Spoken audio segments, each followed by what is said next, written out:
C'est une activité qui a été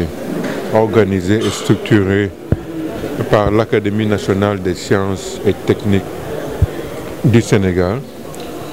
en collaboration avec divers partenaires qui ici ont été représentés par l'Université Rose Dieu France Sénégal, d'autres partenaires qui viennent de pratiquement tous les pays où on a une forte présence de la diaspora africaine, et aussi les universités sénégalaises,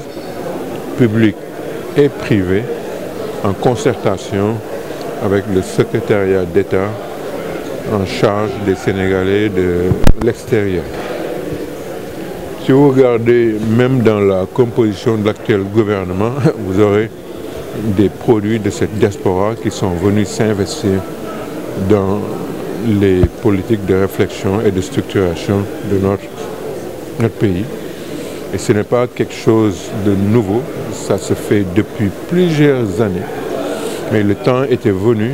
que nous nous arrêtions, nous ayons une visibilité très claire, nette de cette diaspora en termes de pays où ils résident, en termes de nombre, en termes de compétences, et il y en a dans tous les domaines dont nous avons besoin,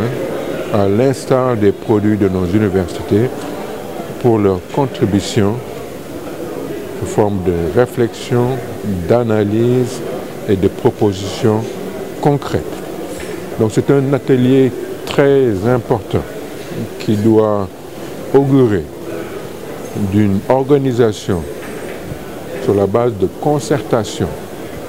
qui puisse permettre à cette diaspora riche de ses ressources humaines de participer dans chacun des domaines de manière concrète et précise selon les choix de développement de nos divers gouvernements. Tout cela ne se fera que si on a une structuration, et au troisième jour, on sortira avec quelque chose de très clair. Et malgré tous ces efforts, le mot clé